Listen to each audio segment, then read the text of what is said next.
Hey, this is Caroline from The Happy Sensitive. Um, I did a separate video on tips for if you have a really severe burnout, but this video is specifically for empaths with a burnout.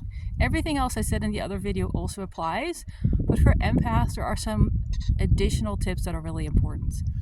Um, it's really important to focus on kind of like Disney, not Disney like per se, but feel good stories. Actually, Disney's not a good example.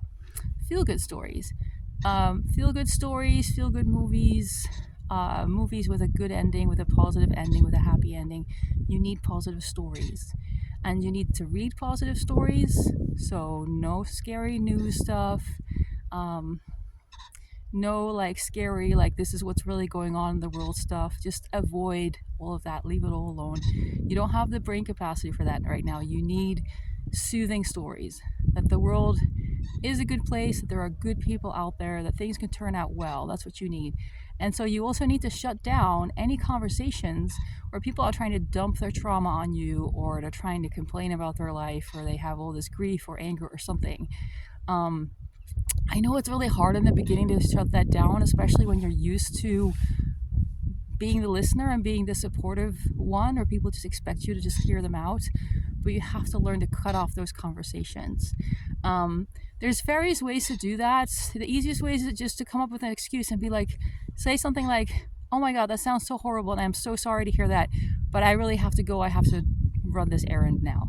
Whether the errand is in your house or it's somewhere else, come up with a phrase that you can use, practice it, and so that you can pull it out whenever you feel that you're drawn into this conversation that really is just too much for you. Because problem for empaths is that when your energy is really low and you're really tired and exhausted, your filters and your ability to stay positive despite other people's pain and suffering it's much harder. And so it's much easier to get into a downward spiral than otherwise maybe would happen. And it's not other people's job to understand that, really. I mean, you can just tell them like, I'm not doing well, so please just, I can't be a listening ear for you right now. Or people that you know better, you can let them know like, you really need to find someone else to talk to, because I'm like, I can't handle anything right now, right? But for just random people that you don't know that well and they don't know you that well, come up with an excuse that you can use so you can opt out of the conversation. It really makes a huge difference. For empaths, there are skills and there are tools, there are ways that you can learn to let go of this energy of other people that's like coming at you, that's overwhelming you, that you're carrying around with you. But when you're in this really burned out, exhausted state, that's not the best time to learn new techniques that you have to practice. You probably don't have to focus. You don't have you don't have really have the concentration to be able to do it, right? So it's good to learn skills, but it's better to learn them a little bit later when you have a little bit more energy in the tank and a little bit more resilience. And so when you're really burned out and exhausted, you just gotta like say no to all the negative stories, no matter where they come from. No matter how much you care about the person, you have to just let them know, like, I can't listen to this right now. I can't help you with this right now because I really need to help my body calm down and relax.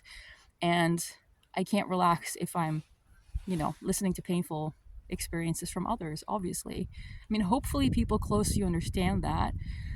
Sometimes they don't, but yeah, that's sometimes the reality. Unfortunately, for a lot of people who have a severe burnout or a severe health problem, they find out that some of the people they thought they could count on, they can't really count on.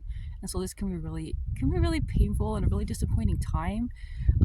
But you have to, one way or the other, you have to create a positive bubble. It doesn't matter if it's somewhat of a fantasy bubble, okay? Like, this is not the time to be realistic about what's going on in the world. This is the time to create a little safe container for yourself with positive, soothing stories. This is the time to watch those movies that you would normally never watch because you think they're just ridiculous and just too naive and unrealistic. So as much as possible, you want to create a spa vibe for yourself, a spa experience where there's only positive, positive feelings, positive storylines, positive outcomes, and you want to filter out everything that is not. And I know that is not realistic in the long run, but we're not trying to be realistic. We're trying to, at this point, get your body out of a frightened, tense, overwhelmed state. And the way that to do that is create this little happy bubble. And and just whatever helps you with that. Again, whether it's aromatherapy and taking long baths and going on long hikes. But most importantly for empaths, you need to say no to the responsibilities and the listening and all the stuff that you normally do that is negative for you to deal with in some way, because you just don't have the bandwidth for it. And like I said, the more stressed you are and the more overwhelmed you are, the more you are going to absorb other people's pain. It becomes a downward spiral. So at this point where you're so exhausted, you just have to say no to all those things. Tell people you can't be there for them right now. And, if they can do something for you, let them know. If they just crush your heart and disappoint you, like that might happen, but then do these things for yourself. Create this little loving, supportive, dreamlike bubble where you can relax and you can feel safe, so that your whole nervous system, your whole body can reset and calm down and relax. Because that is, whatever exactly is going on with you, that is always the best remedy, is when you can get your body into a state where it starts to relax. Because when it's relaxing, it's going to repair, it's going to heal. But when you're in a stressed out state, your body is focused on stop the bleeding and spot the enemies, right? So you tense up. It's like, if they bite me, then I'm not going to bleed out as fast. And you're constantly alert and awake because you're trying to spot all the enemies, whether that's people or animals or whatever.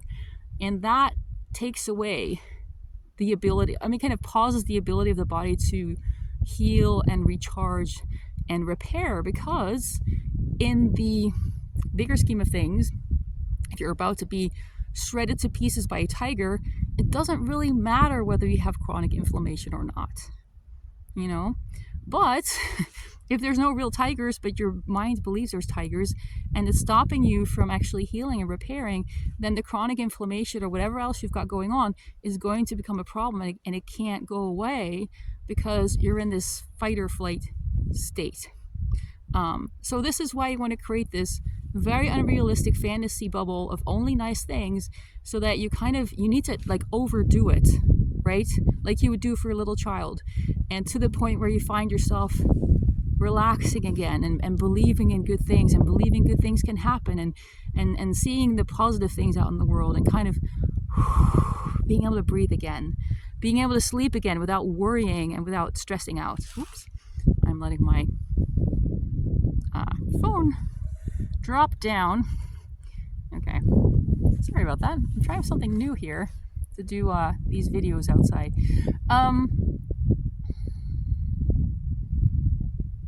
So that helps a ton. And then even when you think you don't technically need it anymore, keep it up for a while.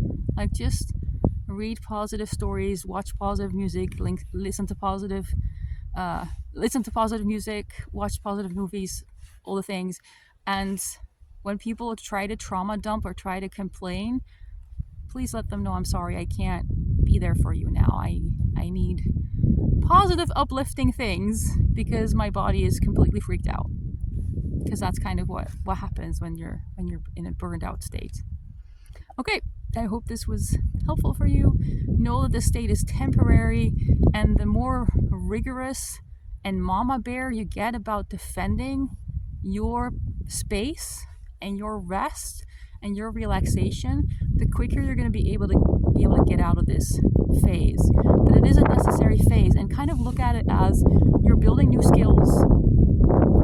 This ability to say no to people, the ability to create a safe bubble for yourself, it's going to take some experimenting, and it's going to take some time to figure out what exactly works for you. Once you know that, these are skills for life.